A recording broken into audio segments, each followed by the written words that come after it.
You're listening to the We Are Libertarians podcast network. Find all of our shows at wearelibertarians.com. Welcome to the Chris Spangle Show. My name is Chris Spangle. Thank you so much for being here. We greatly appreciate you listening. And we have a returning guest, one of my favorite people to talk to about economic issues. His name is Alexander Salter, and he's an associate professor in the Rawls College of Business at Texas Tech University and a research fellow at the Free Market Institute and a senior fellow with the American Institute for Economic Research. He's also a Young Voices contributor. Thank you so much for coming back, Alexander. I really appreciate having you coming back on. Great to be back, Chris. So I'm going to throw you a curveball here. We usually have you on to talk about inflation. It is November of 2022. I've seen little tiny downward trends in the inflation. And we've had some folks like Jack Salmon on recently who have said that 2023 is going to be a little bit rough.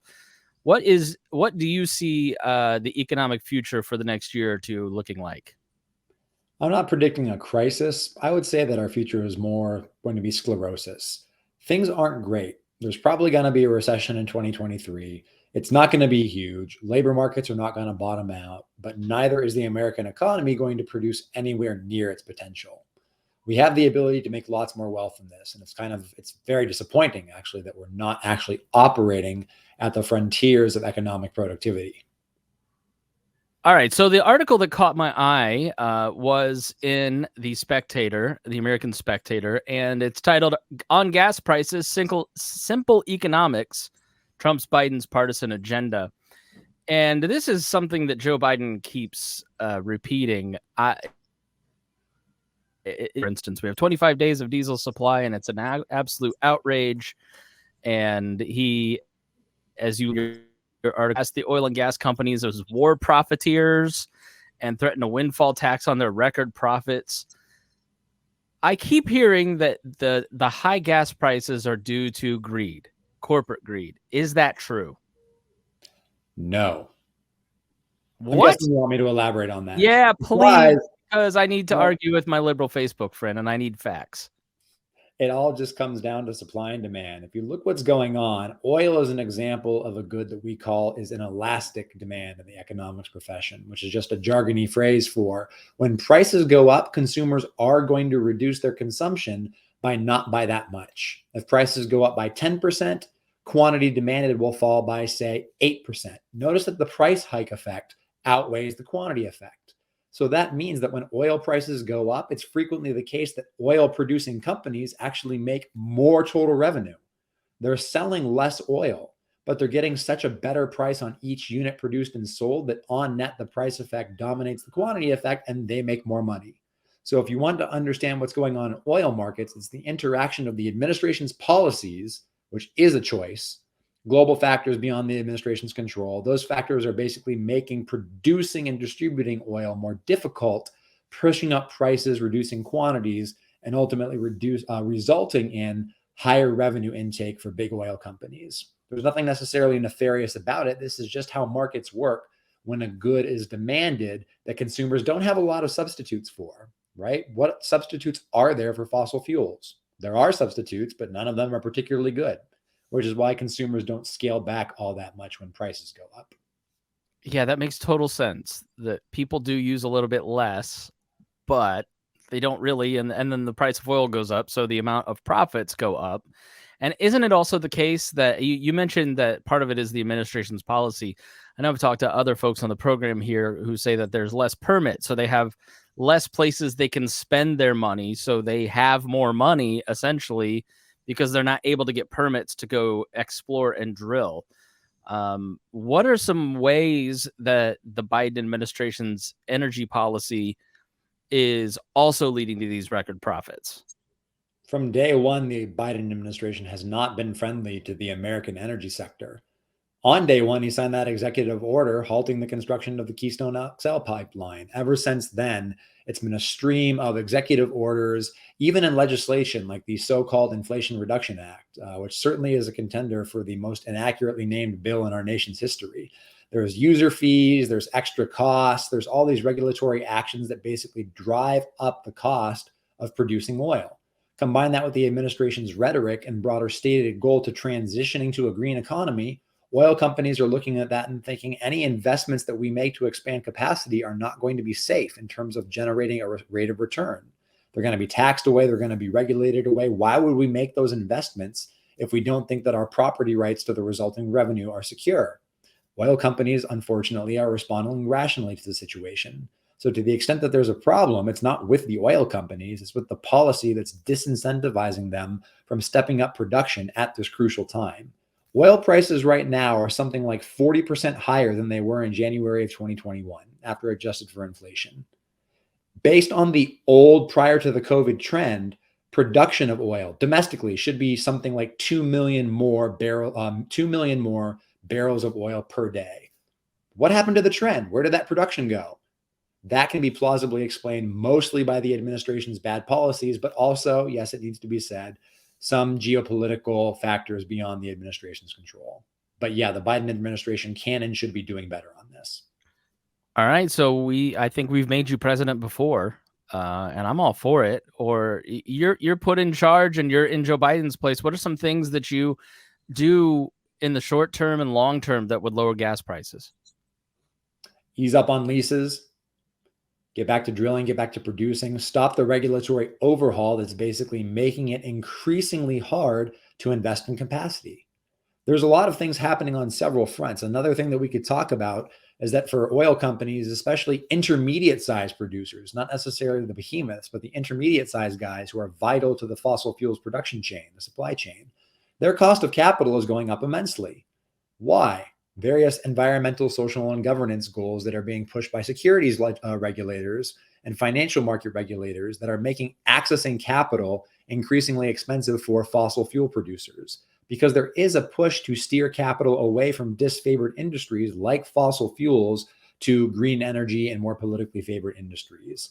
I admire the environmental mindset and the stewardship conservationist mindset behind these policies. But in terms of what we're actually getting right now, we're laying economic burdens on families that are least capable of bearing them. Energy is an important input in just about everybody's monthly bill. Everybody's got to put gas in their car. It's going to be winter. Everybody's got to heat their home, unless you live in Southern California, in which case, more power to you. But for everybody else, you got to heat your home in the winter. That's going to be increasingly expensive.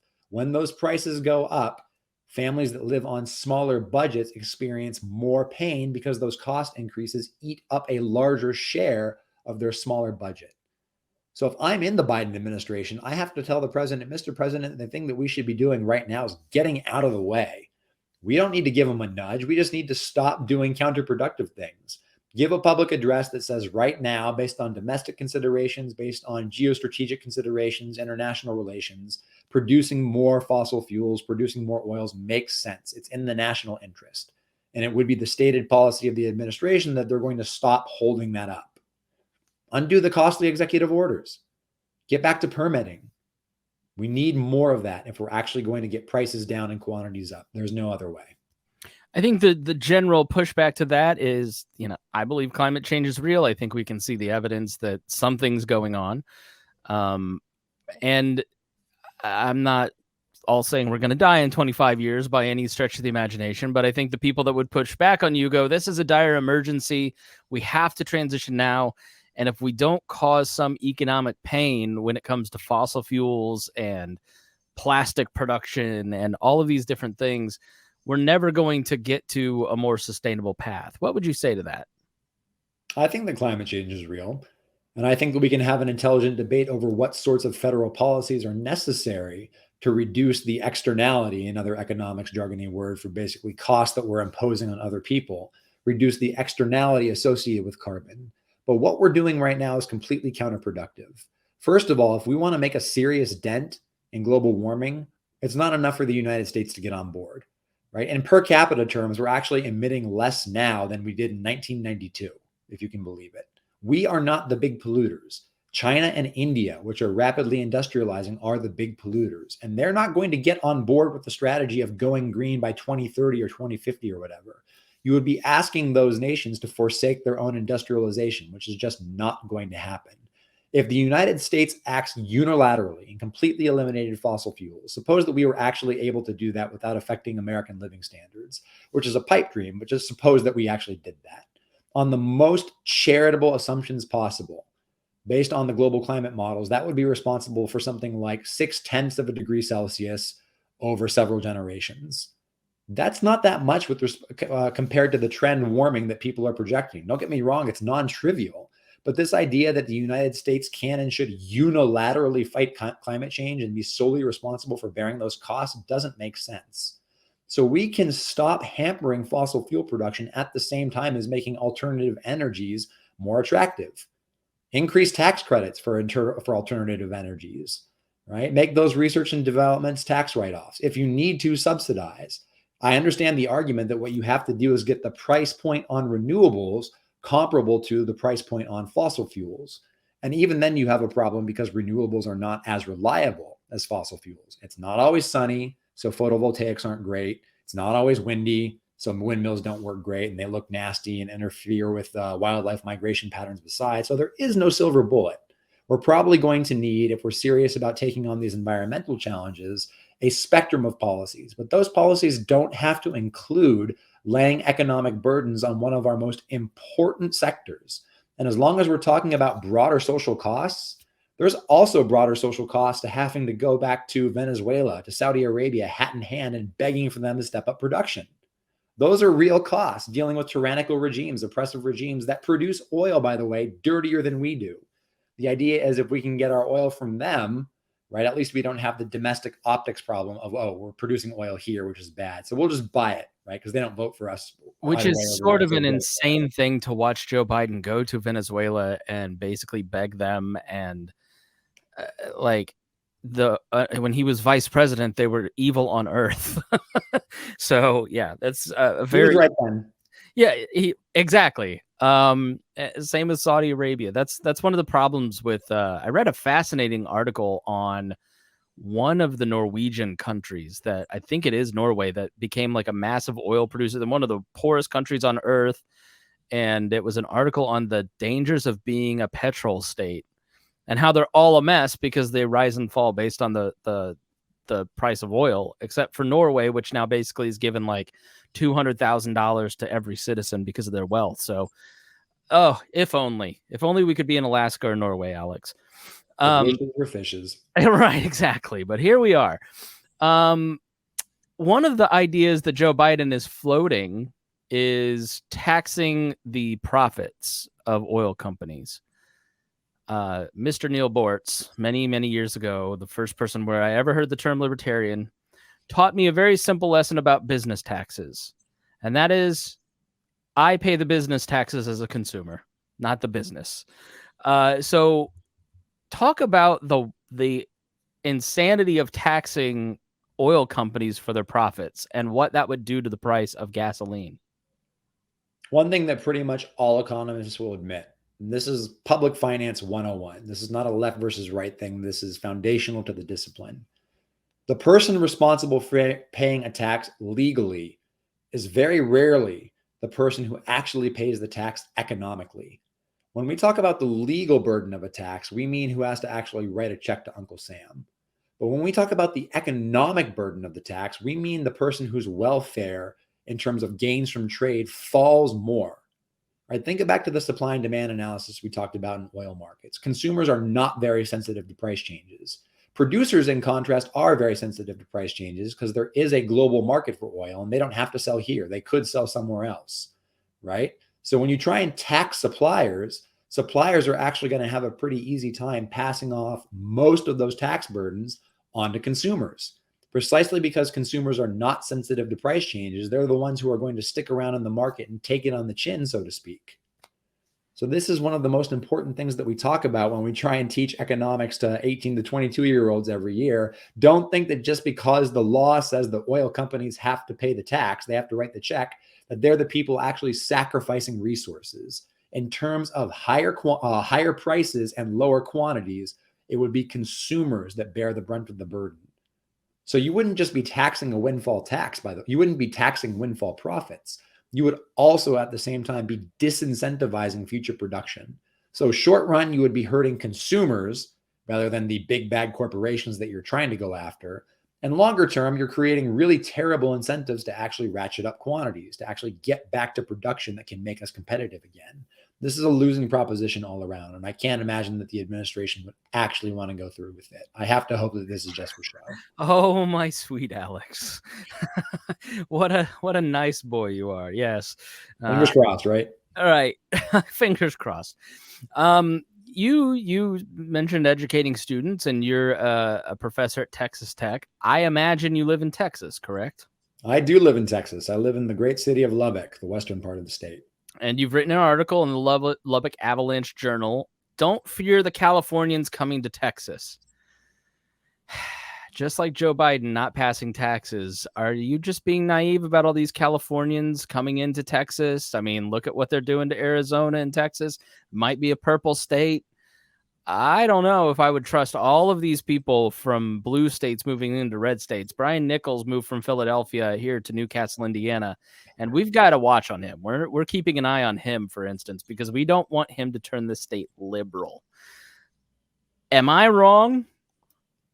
I think the phrase that I used in my article to illustrate that position is we better think twice before we let them in and think 3 times before we let them vote. Amen. Now, as it turns out, when you actually look at the political preferences of the people who are moving, we really don't have anything to worry about because the Californians who are coming to Texas are not the typical blue state Californian. They're people who are getting out of California because they're sick and tired of California. They're tired of the nanny state. They're tired of sclerotic government. They're tired of the high cost of living. They're coming to Texas and voting for things like free enterprise and limited government in much larger proportions than native Texans. So if you care about freedom, this is actually a good thing. And what I do in the article is I use the emigration from California to Texas as a paradigm of global immigration, basically saying the same story about what's happening from California to Texas also explains the kind of immigrants who are leaving, for example, the global South and coming to the United States. These are not people who are coming here to go on the dole. These are not people who are coming here so they can vote to turn this country into the countries that they're leaving. They want the American dream. They want the government off their backs. They want the government to enforce the rule of law and make sure that markets work well. They want the ability to produce, to form families, to worship, to do all the things we want good Americans to do. They're some of the greatest contributors to American civic culture. And if we care about freedom, one of the best things that we can do is find ways to welcome more immigrants. The more, the better. I understand that that's going to mean changing the political system, changing how we handle the border, right? Because what's going on at the border right now is a humanitarian crisis and does need to be dealt with. I'm interested in looking for political solutions whereby a majority of American citizens can get on board with the idea of embracing a system that allows us to admit more immigrants who are coming here looking for a better life. Talk to me about the border, because I'm here in Indianapolis. All right. And I mean, if I turn on Fox News, they're always screaming about the border, right? Like I know this, the head of CBP just got canned because he wasn't doing a great job. But you're a lot closer to the border. Is this typical pre-election rhetoric from Republicans that there's a mass crisis at the border and we need to, because this works for them? Or is it just sort of average right now? Like, give me some perspective. There is disorder at the border. In terms of number of people who are coming over, we estimate that it's millions upon millions of higher than usual. We have much higher rates of contact and an absolute number of contacts between border officials and illegal immigrants. So there is something going on. The question is, what is going on and what should we do about it? I think that the ultimate problem is bad laws on the books coupled with weak enforcement that creates an institutional mismatch that actually creates an environment conducive to the flourishing of criminal enterprises. So what we're really worried about is human trafficking. We're worried about the drug cartels. If you have rules that make it very difficult, at least on paper, to get across into this country legally, and at the same time they're sporadically and weakly enforced, you're basically saying it's open season for organizations that have a comparative advantage at avoiding the law for profits, namely criminals, to basically say we're going to facilitate cross-border traffic for reasons that profit us but damage these border communities. You could fix that. You could fix that by giving increased federal resources to the border protection agencies so that we could process and make sure that all these people are coming across in an orderly fashion. But keep in mind, the goal of doing that is not to reduce immigration. The goal of that is to make it safe to have much higher immigration. But you need the administrative capacity to actually get these people in an orderly fashion so that they're not harming themselves and others. Yeah, that's one thing that I guess I've never understood from conservatives. You don't want to bring in the pro-family, pro-life, pro-Catholic, entrepreneurial folks from south of the border who are fleeing the drug war that generally Republicans have driven. So I agree with you on increasing the amount of immigration. I can see how people fear, right now, the two biggest issues in the election, other than abortion, were crime and the economic situation.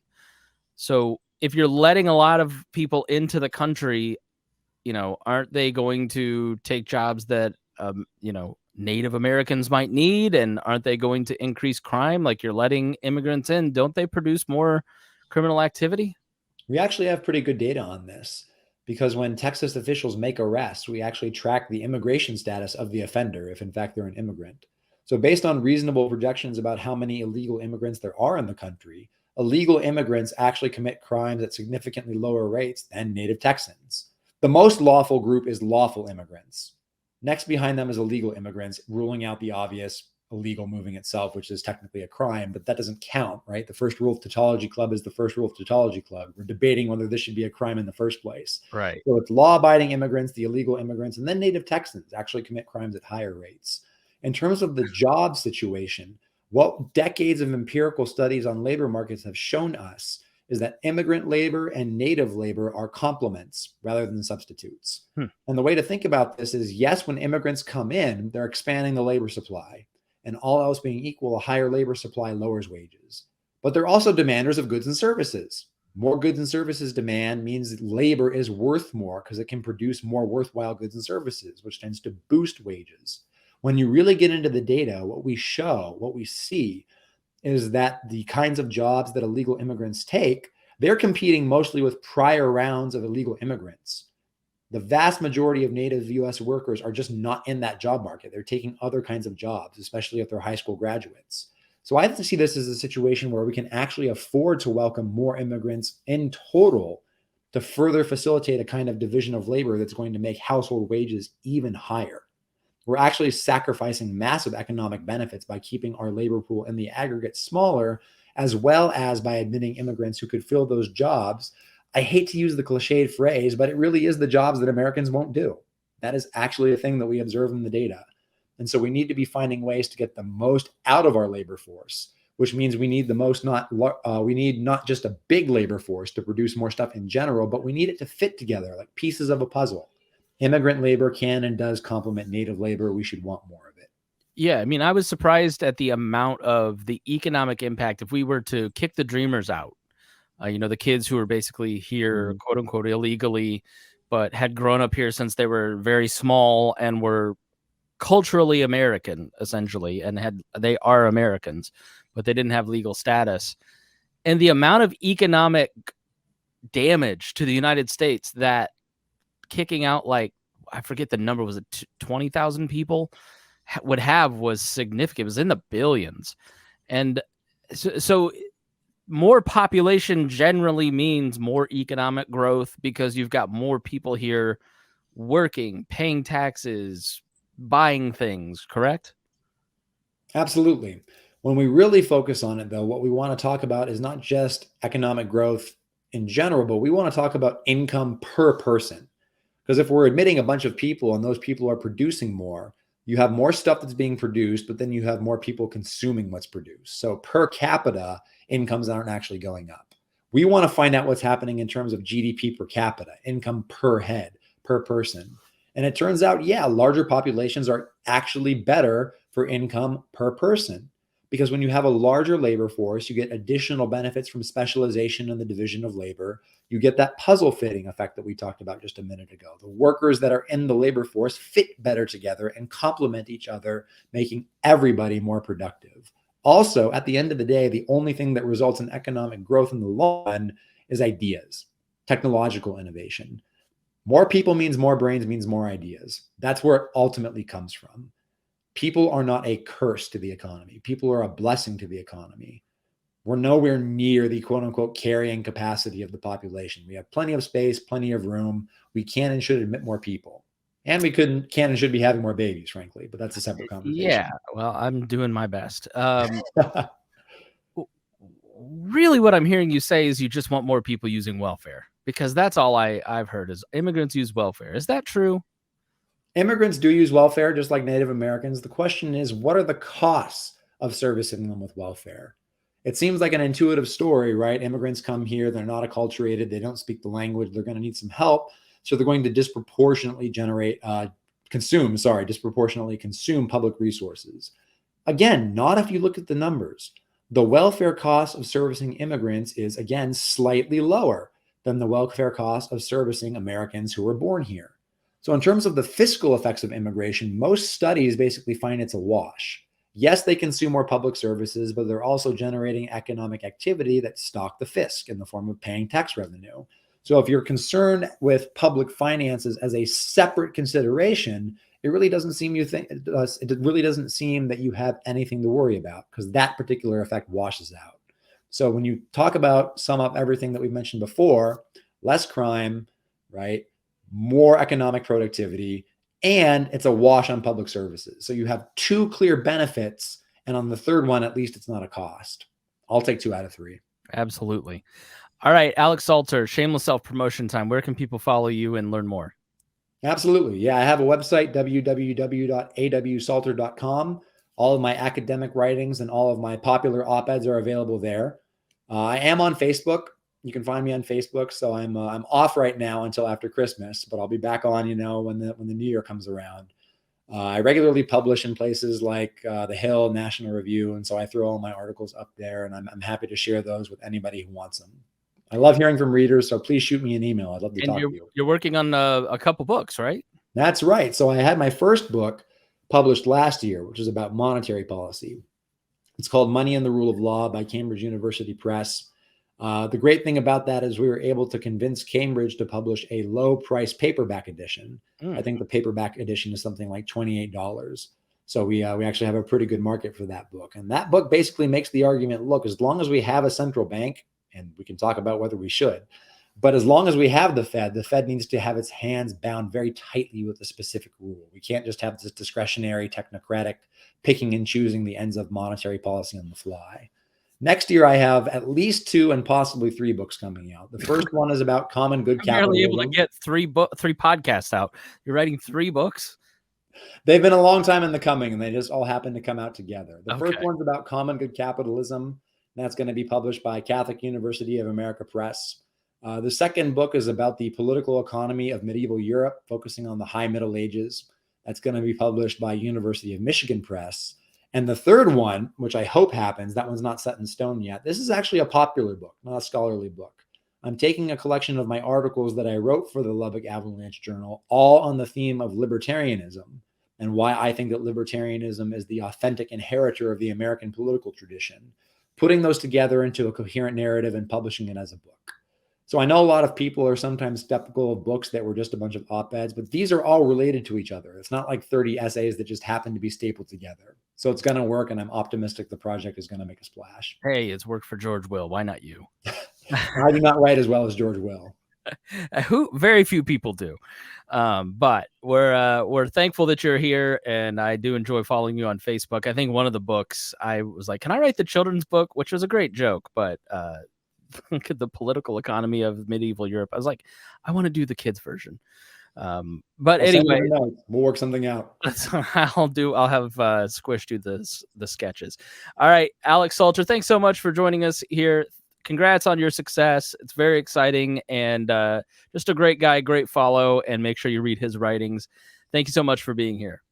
God bless you, Chris. See you next time.